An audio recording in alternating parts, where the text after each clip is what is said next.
pense qu'on en a fait un peu trop, parce que mine de rien, des échauffourées comme ça en fin de match, ça existe pratiquement tout le temps dans le football. La dernière Coupe du Monde, je me rappelle, il y avait un Pays-Bas-Argentine, mais je pense que c'était pire que ça, on n'en a pas fait autant.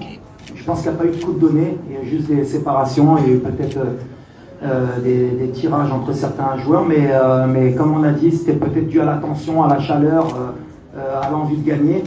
Mais c'est vrai que cette polémique pendant 48 heures, elle a été, je pense, un peu trop exagérée de toutes parts.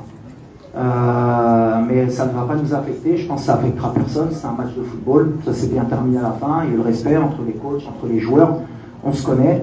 Et ce qui est dommage, et c'est bien que vous me demandez, c'est ce qui s'est passé après le match, de pouvoir avoir voulu me ramener dans un débat comme quoi j'avais eu des propos racistes.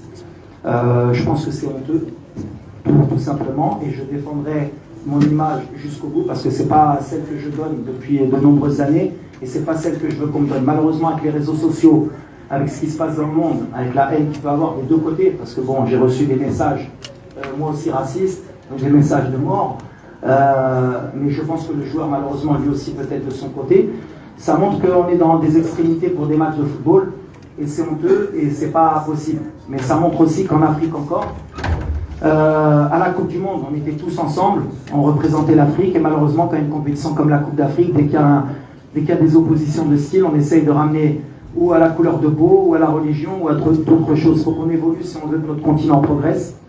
Il faut qu'on soit honnête avec nous-mêmes si on veut qu'on avance. Mais vous ne tomberez jamais sur quelqu'un qui va attiser le feu.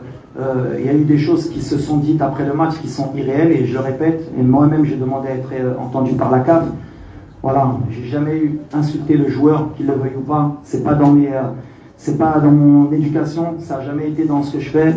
Ce que j'ai fait après le match, je le fais tout le temps, serrer la main de l'entraîneur, de l'arbitre et des joueurs. Peut-être, malheureusement, quand je lui ai serré la main et qu'il ne me regardait pas dans les yeux, j'aurais dû laisser passer.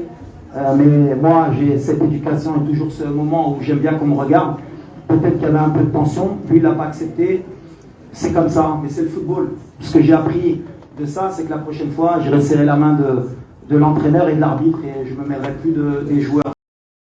C'est comme ça, mais ça m'a déçu parce que ça touche plutôt ma famille. Quand vous êtes quelqu'un qui combattait ce genre de choses toute votre vie et qu'en face, c'est une parole contre une parole, et en plus le joueur, malheureusement, parce qu'il faut aussi le défendre, c'est que dans son interview, jamais il a parlé de racisme. Jamais. Mais c'est là qu'on voit que la société elle est malade. À partir du moment où il a dit, il a eu des mots que je ne peux pas répéter, ils sont partis tout de suite sur une couleur différente, donc il a dû dire quelque chose de raciste. Et ça s'est envenimé, que ce soit du côté congolais ou marocain. Et il y a des gens qui sont mauvais des deux côtés. Malheureusement, c'est l'être humain. Moi, je suis là pour calmer les choses. Il ne s'est rien passé de plus d'une échauffourée d'une fin de match. Un joueur frustré, un entraîneur frustré. C'est terminé. On rend place au football, on se concentre. Il y a une canne, c'est une fête. C'est une des meilleures cannes peut-être de l'histoire. On continue à avancer. Mais malheureusement,